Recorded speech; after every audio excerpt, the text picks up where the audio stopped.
প্রথম ভালোবাসা কি কখনো কাউকে ভোলানো যায়?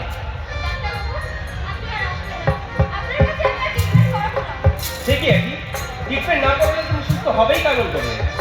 আর তুমি সুস্থ না হলে যে তোমার রক্তদীপ তোমার কাছে আসতে পারছে না। কেন চিনবো না? কি রত্নদীপটা আমার খুব ভালো বন্ধু।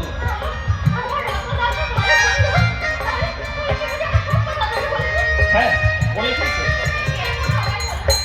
কেন বাঁচবে না? কি কিন্তু রত্নদীপের একটাই তুমি আর আগের মতো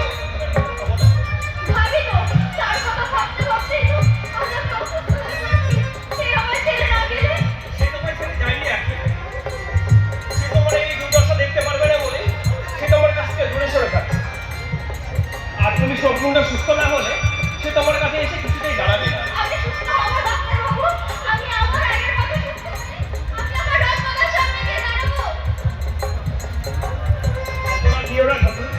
ওকে সুস্থ করার আশায় এই নির্মল মিথ্যাটা বলতে আমি বাধ্য হলাম। আমি তোমার সেই ভালোবাসা আমার সামনে দাঁড়িয়ে একবার তোমাকে সেই ভালোবাসার সামনে সুখের মুহূর্তগুলিকে স্মরণ করে তুমি আমায় বলো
জন্য এই অদ্ভুত পন্থা অবলম্বন করতে আমি বাধ্য হলাম।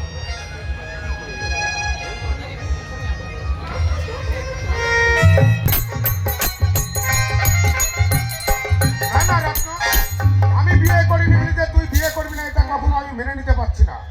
আরে বিয়ে করবো না তো বলছি না দাদা, কিন্তু ও বুঝেছি, তুই আদর্শ মাস্টারের ধর্ষিতা মেয়েটাকে ভালোবাসিস তাই তো? হ্যাঁ, ওকে তুই বিয়ে করতে পারিস। বরং আমি জনগণের মাঝখানে বলতে পারবো যে আমার ভাই একটা ধর্ষিতা মেয়েকে বিয়ে করে তাকে নতুন করে আবার বাঁচবার সুযোগ করে দিই। আরে সেই জন্য তো আমি তোমাকে দেবতার চেয়ে বেশি পবিত্র মনে করি। কিন্তু আমার এই দাদা চরিত্রে কেউ যদি কলেজের কাছে সেখানে যায়, সেটাই হোক, তাকে কিন্তু আমি ক্ষমা করবো না। আরে ও নিয়ে তুই টেনশন নিস না, বুঝলি? আমি অতি শীঘ্রই তোর বিয়ের ব্যবস্থাটা করে ফেলবো এবং অলরেডি আমি একটা পাত্রী ঠিক করে ফেলেছি। এই কথা তুমি আমাকে আগে বলোনি? তা পাত্রীটা কে? উকিল বিলাস বর্মনের একমাত্র বোন মিস বন্নি। আরে বিলাস বর্মন আপনি এসে গেছেন? শুধু একাই আসি, বন্নিকে সাথে নিয়ে এসেছি। আরে বন্নিকে বললাম যে সংসারে চিরকাল তোকে বউ হয়ে থাকতে হবে, সেই সংসার থেকে তুই নিজে হ্যাঁ, তোমরা দুজন দুজনকে ভালো করে দেখে না। নমস্কার। তুমি বেশ করছি দাদা, তোমার কি? এ কি রে, তোদের কথা শুনে মনে হচ্ছে তোরা দুজন দুজনকে আগে থেকেই চিনিস। হ্যাঁ চিনি তো, একটা বদমাশ, মিথ্যাবাদী, চিটিংবাজ, ওকে আমি কিছুতেই বিয়ে করবো না। আরে তোমার বিয়ে করি কিনা সেটা তো তুমি আগে দেখো। না দাদা, ওকে আমি কিছুদিন বিয়ে করবো না। ও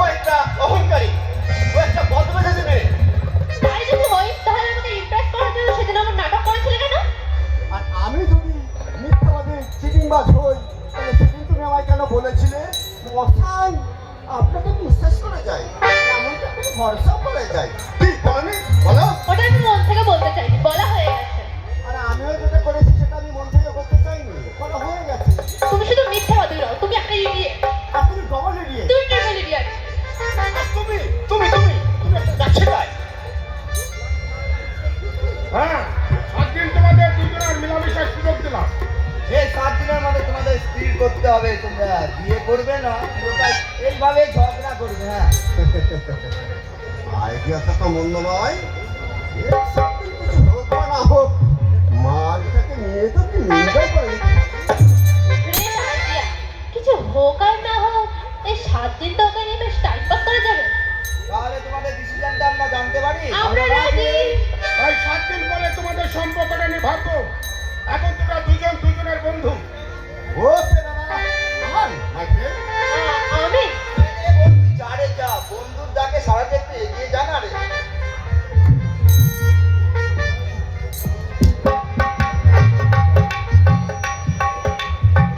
জিন্দেগি আমার মনে বলছি আমি চাই তোমায় আমি ভালোবাসি, তোমায় আমি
আইডিয়াটা কেমন দিলাম বলো?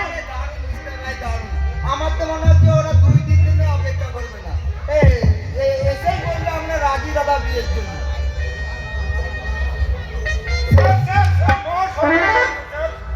কি মহাসর্বনাশ! আপনার 7 নম্বর গোডাউনটা সে যেন বোমা মেরে উল্টে দিয়েছে। সে কি বলে? কি পাগলের মতো কথা বলছো? তুই জানো ওই 7 নম্বর গোডাউনে আমার কয়েক কোটি টাকার হিরোইন মজুত করা আছে। আমি সেই জন্য খবর আমি আপনাকে তাড়াতাড়ি চলে ছেড়ে দিতে আসলাম। ওই দেখি কি পেয়ে গেছে। আর লাল গাড়িতে দেখা সাদা টুকরো যেন আপনার গোডাউনের সামনে ছড়িয়ে ছিটিয়ে পড়ে রয়েছে, আমি তো এক টুকরো কুড়িয়ে নিয়ে আসলাম। এই নিন।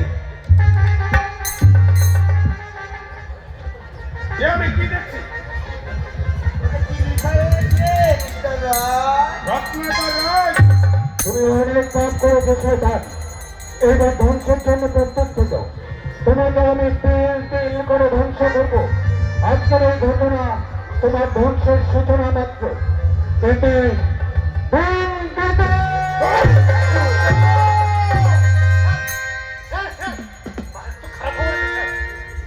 আপনি আবার কি খারাপ খবর দিলেন মিস্টার গাঙ্গুলি? আমি দেখতে আসলে বাস নিয়ে বসে আছি, ওই ধূমকেতু আমার সামনে তো গোডাউন বোমা মেরে উড়িয়ে দিয়েছে। কে সে ধূমকেতু? নিশ্চয়ই এলাকায় নতুন দলের আবির্ভাব হয়েছে। আরে দারুণ মশাই, পুলিশের চেয়ে বড় রনার কেউ হতে পারে না। তবুও সারা ধূমকেতুকে আমি ঠিক সময় বুঝিনি।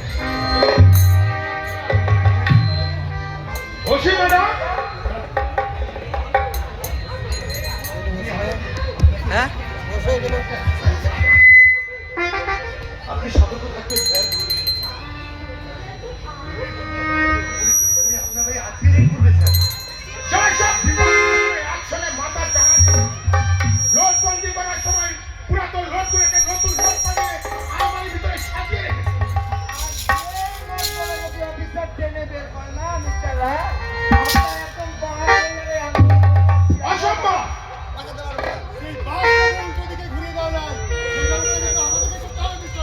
তবে কি কি মানে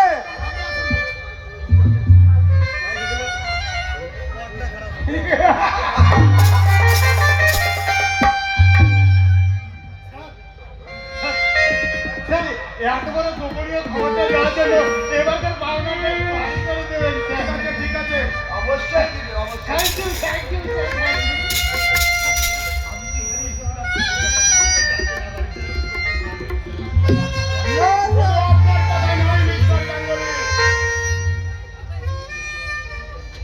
আজ এখানে যা কিছু ঘটবে তার কাজ পক্ষী কেউ টের পাবে না। সিরাজ, ওকে স্যার আপনার কিছু আর বলতে হবে না বরং আমি আপনাকে বলে যাচ্ছি ওই ওসি মাম সাহেবা কালকে রাত সকাল দেখতে পাবে না আসি স্যার কথা হবে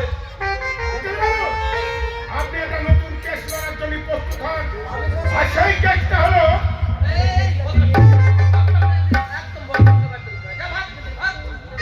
বাবু ভদ্রলোকগুলো তো সাথে থেকেও বেশি খতরনাক হয়।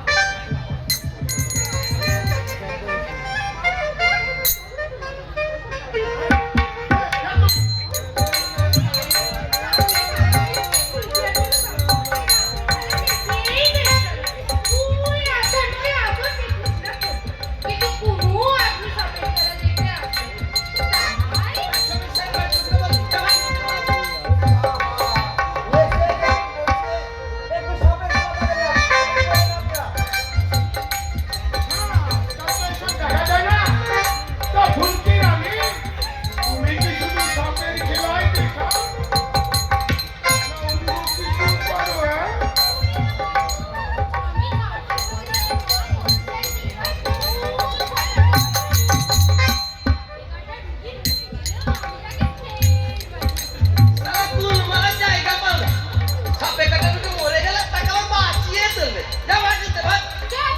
তোর যদি বিশ্বাস না হয় তাহলে তোকে আমি আমার কালিয়াকে দিয়ে ধ্বংস করব। তারপরে তুই মরে গেলে আমি তোকে ফের বাঁচিয়ে তুলবো। আপনার টেনশন খাওয়ার দরকারই নেই আর মরে বাঁচার ইচ্ছেও নেই। করছিস কেন রে বাবু? আমার কালিয়া এই মানুষগুলোর মতো ফিরে ধ্বংসায় না পাবে। আরে এই কালিয়া, তুই এই বাবুগুলোকে একটু তোর খেলা দেখিয়ে দে তো। রাত রাত सजना जी हाट हाट सजना जी रात रात सजना जी हाट हाट सजना पिलाए जब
সামান্য একটা ওসির কথাই এমএলএ রত্নাকর রায় হাত তোলে না ম্যাডাম, বরং ওসিকে হাত তুলে নমস্কার জানাতে হয়।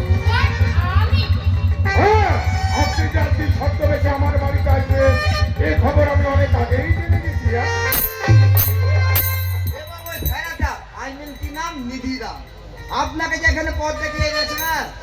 তোমাদের দুজনের কিছু অজানা নয় ম্যাডাম।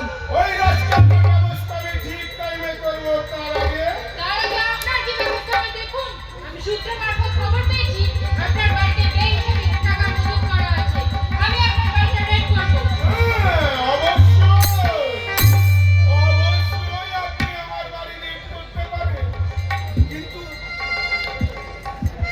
কিন্তু তার আগে আমার বেডরুমে নিয়ে গিয়ে আপনার বডিটাকে রেড করে দেবো।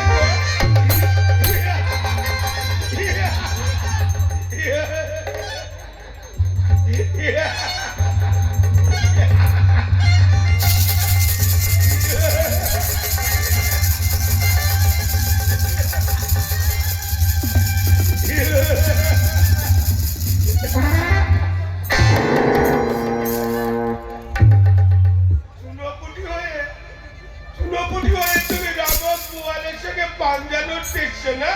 এবার দেখো আমি তোমায় কি করি। হ্যাঁ,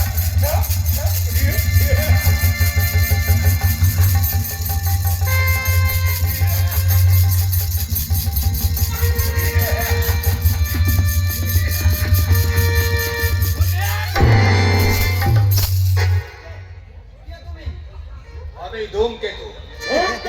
হ্যাঁ, ধূমকেতু। আর তুমি আমার সঙ্গে কোরআন কোরআনে উড়ে গেছো।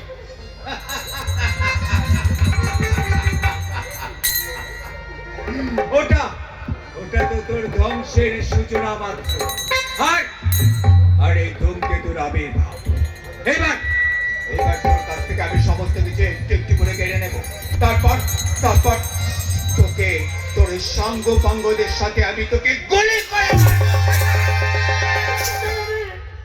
পিস্তল ফেল বলছি। আমি চাইলে এক্ষুনি তোদের সব কটাকে ঝগড়া করে দিতে পারি। ফেল বলছি। কিসের আইন ম্যাডাম, কিসের আইন? আর যদি আমি এইখানে এসে না পড়তাম তাহলে আপনি পারতেন আপনাকে বাঁচাতে? আপনার আইন পারতো আপনাকে বাঁচাতে? পারতেন না, কারণ এই জানোয়ারগুলো যে আপনাকে ছিঁড়ে ছিঁড়ে খেয়ে ফেলতো।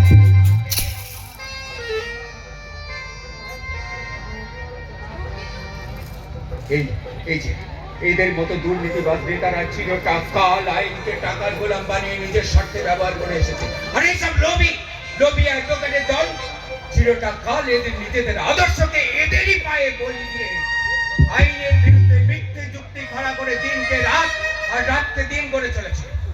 আর এইসব কাজে সাহায্য করছে আপনাদেরই পুলিশ ডিপার্টমেন্টের কিছু ঘুষখোর দালাল।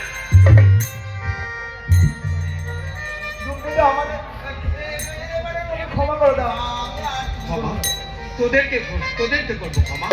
তোদের মতো দুর্নীতিবাজার শুধু মানুষের শত্রু নয়, তোর দেশের শত্রু। তাই তোদের হাতে আমার হাত থেকে নেই।